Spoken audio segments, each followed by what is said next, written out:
A ruling is expected this fall on whether to build the $8 billion Site C dam, but there are some in the energy industry who believe it would be a waste of money. Joining us to talk about Site C, and we'll also get into a discussion about Mount Polley as well, is Damien Gillis, co-founder and publisher of the website The Common Sense Canadian. Damien, thanks for joining us. Oh, it's a pleasure, Ian. Damien, there was a media conference in Vancouver a couple of days ago in which the opponents of Site C made their case against building the dam. Tell us about that. Well, it was a range of different people. It was hosted by the District of Hudson's Hope in one of the regional districts in the area where the dam is. And it was included expert agrologists, farmers from the region, First Nations leaders locally and provincially, and also an industrial energy expert, Dan Potts, who was for 30-year manager of pulp mills and the former president of the Association of Major Power Users of British Columbia. And he studied this issue very closely and basically put it in very stark terms. We're building a project whose capital cost will exceed the value of the power after the project is built.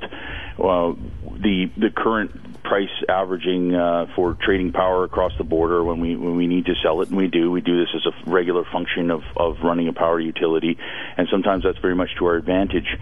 But if we bring on power, especially power that we actually don't need in our system right now, and it's at a cost of $100 to $110 a megawatt hour is the estimates, and we can only sell it for $30 when we need to, then clearly that's a loss of $70 to $80 a unit.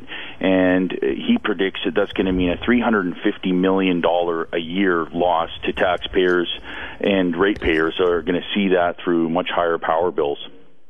I want to play a couple of comments from Dan Potts, and you kind of led into it, Damien, about the $350 million a year loss.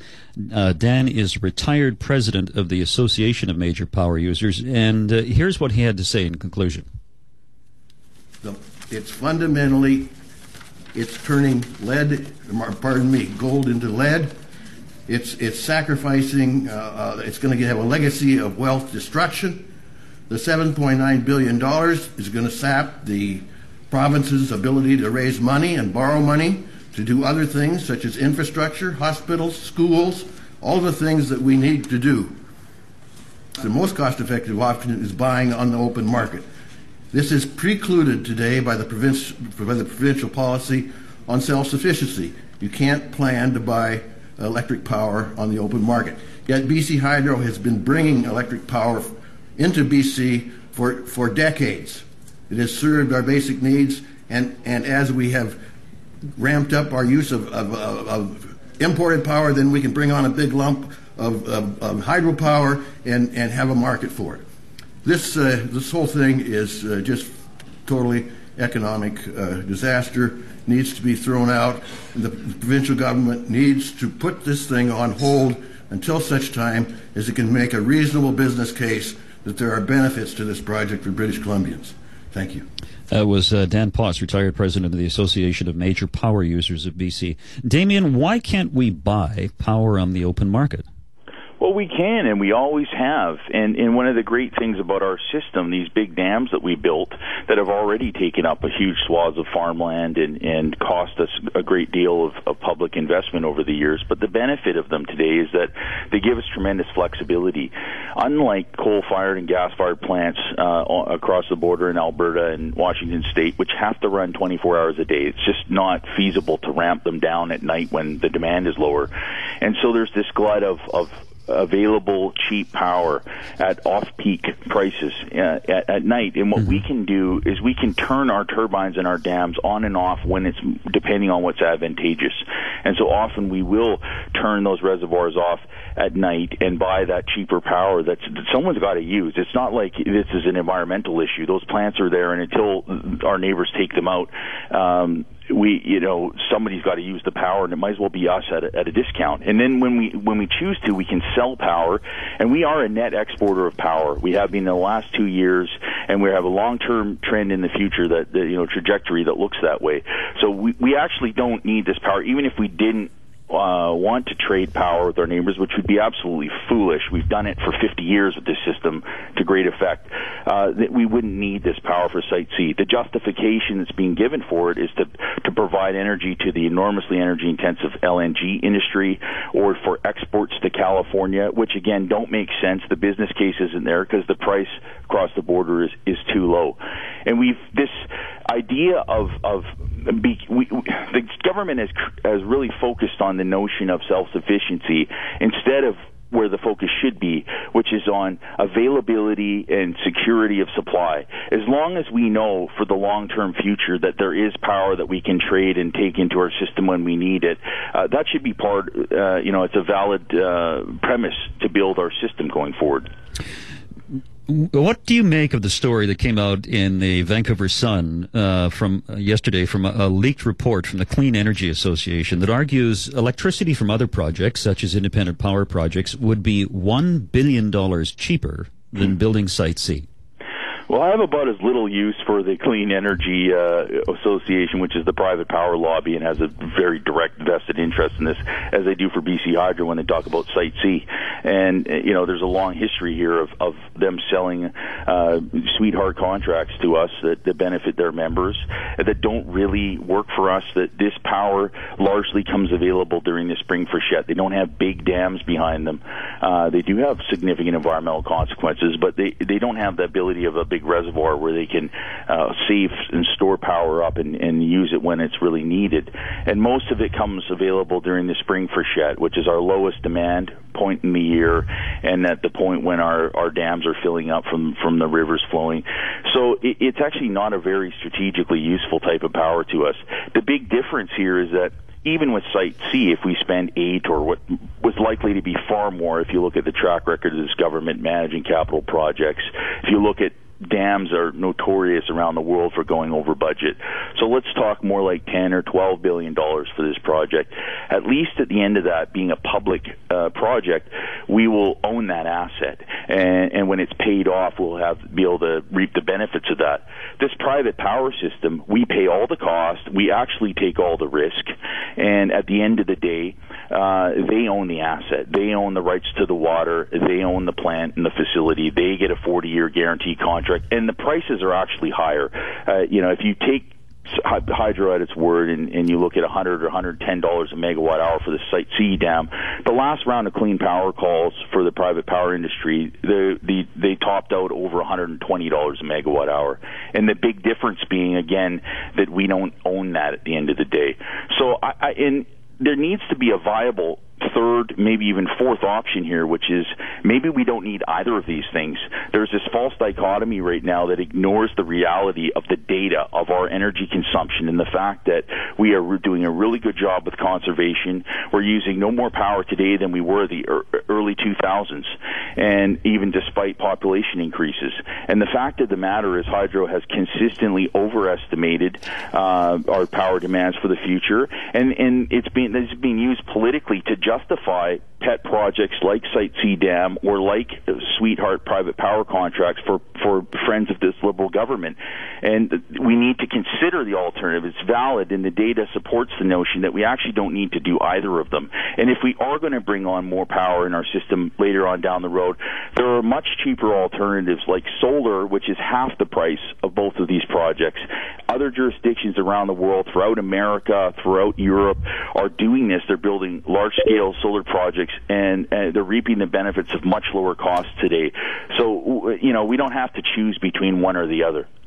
Damien Gillis is our guest. He's the co-founder and publisher of the website The Common Sense Canadian. We welcome your calls. Our number is 250-386-1161. You can email us at talk@cfax1070.com. We'll take a break and come back.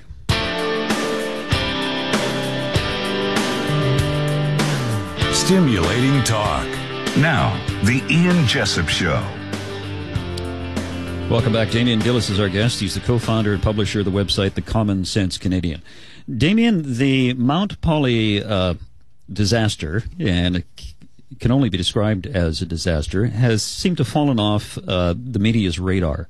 What's the latest on the situation up there? Well, there was another press conference this week that featured some First Nations leaders, Secwepemc leaders from the region that have been on top of the issue. as well as a couple of residents from the area, one of whom is another whistleblower. We heard about one tailings dam foreman, Gerald McBurney, right after the incident happened, who'd warned the company and then quit over their inaction. This fellow, his name is Larry Chambers, and he was a lube truck driver on the property. As such, he got a chance to talk to lots of different people throughout the day, and he suggested that a large number of employees there were well aware of the problems. He contends that he'd filed complaints back in December with the ministry and the company, and was fired soon after that by the company. He subsequently, since he lives in the area, really feels like he uncomfortable living in his home that he planned to retire with his wife.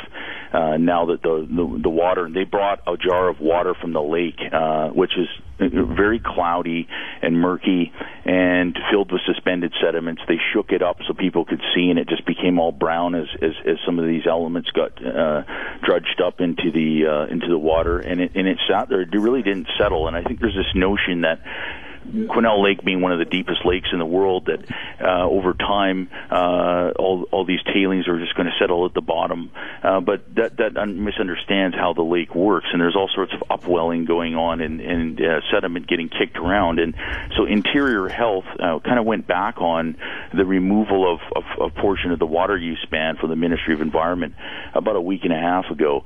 The residents of Likely on Quesnel Lake had been told that they could drink water from the lake again. Their wells are generally fairly deep in the lake, so even if the sediment settles towards the bottom, that could still be an issue for them.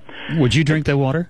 I absolutely wouldn't. I mean, it was disgusting to look at this. They pulled it right off of a dock, their friend's dock on the lake, and I was astonished. I'd been reading about this and hearing about from people, accounts from up there, and I saw this advisory from Interior Health, and they said there's increased turbidity in the water, and don't drink it if it's cloudy. After all, and so people up there absolutely are very confused by the mixed messages that they're getting. There is no real cleanup program. The company has no plans of doing any cleanup until the spring, if you can believe it. And the only thing that's really going on right now is they're continuing to pump the effluent out of Polley Lake, which is right where next to the dam that blew. The sediment and water went into Polley Lake and then through Hazeltine Creek into Quesnel Lake. And what they're doing is continuing to pump that contaminated water and tailings out of Polley Lake through Hazeltine Creek and into Quesnel Lake. So they're polluting three things for the price of one here.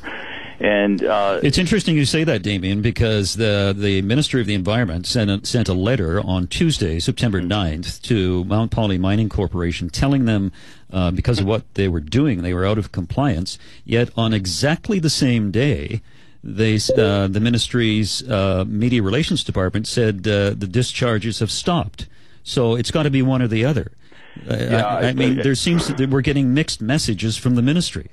Right from day one, you can't. At this point, you can't trust anything that's coming from either the government, and I mean, these are various ministries and sources within the government that are often contradicting each other, and even contradicting themselves week after week, and the company as well. And they're well aware of this program, and the government, to my understanding, had signed off on this idea. I've seen the indications of that in the media. That they were well aware of this plan of continuing to pump this sludge and the water out of Polley Lake and into Quesnel Lake, in the process destroying really one of the great ecological treasures in the province. It's the deepest glacier-fed lake in the world. These people, many of them moved there for that feature. It's one of the things that they had was the best drinking water, and that seems to be ruined, at least for the time being, and quite possibly for the long-term future. And you really got to feel for these people who've kind of lost their little piece of paradise here, and they can't even get a straight answer in terms of their health. Yeah, sorry to interrupt. I just got a couple of calls here and want to get them in before the end of the program. Larry, thanks for waiting. I appreciate it. Yeah, good afternoon, Ian, and your guest. Yeah, the more and more I listen to what goes on in this province and the country, the more and more I figure all these people in management of government are nothing but a bunch of idiots.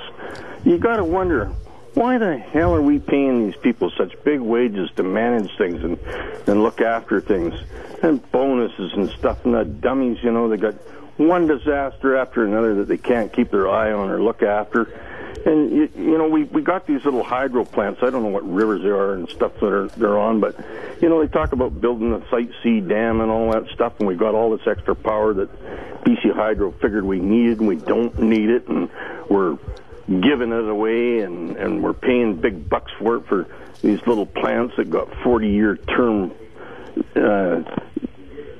payments that got to be made to these guys for putting these things in, and then they have to control the water rights and stuff. This government's going all to hell. We got a bunch of idiots running things. Okay, thanks, Larry. I appreciate it. Next caller is Jack. Hi. I kind of agree with what the previous caller said, except, you know, they're not really idiots. It's just that they don't work for us. I mean, regarding Site C and regarding Mount Polley, our government, I mean, this is the fact we have to face. Our government works for the corporations. So their job, for example, with Mount Polley, is to hide the truth. I mean, we think they're idiots, but really they're not. They're doing their job very well. And, I mean, if we can't turn this around, we're seeing increasingly the devastation of our province environmentally, the impoverishment of the people. But we've got to realize that we've completely lost our democracy. I think that is, and also, of course, we have to face the fact that the media in this province and country is owned by the same corporations who are destroying everything else. So these are the two issues. Okay, Jack, thanks very much. Do you have any comment, Damien? Yeah, you know, I think it's interesting. I was at this press conference this morning, or event, is a meeting between all the First Nations chiefs and Premier Christy Clark and her cabinet. And the government Premier Clark made some very interesting comments. They've finally started they're embracing the Chilcotin First Nations decision. They're talking about a whole new relationship with First Nations, which we've heard before. But it seems maybe we're at a bit of a watershed moment here where, like, this dam situation, some of these court cases, Enbridge Pipeline, the Site C, it's like over time is somewhere along there is a straw that broke the camel's back. And I do sense an incredible frustration amongst British Columbians, and maybe there's some hope if they're hearing enough and getting enough pressure from different corners of the province, from the public, around these issues of mismanagement. The kowtowing to industry we see with this company, the major shareholder in the company, Murray Edwards, who'd given $500,000 to the Liberal Party during the last election campaign, and really doesn't face any consequences for this incident. We clearly have a lot of things that we need to change. This is a perfect moment to do it, and maybe if these voices are loud enough, and the public takes this opportunity, and First Nations are clearly doing this right now around future mining regulations and projects that are on the table right now. They're asserting those rights. Maybe we can start to turn things around here. But I wouldn't disagree with either of your callers that the way that things have been going over the last decade here in particular, it's pretty troubling. Damien, always good to talk to you. We'll keep in touch, and we'll have another chat very soon. Appreciate it.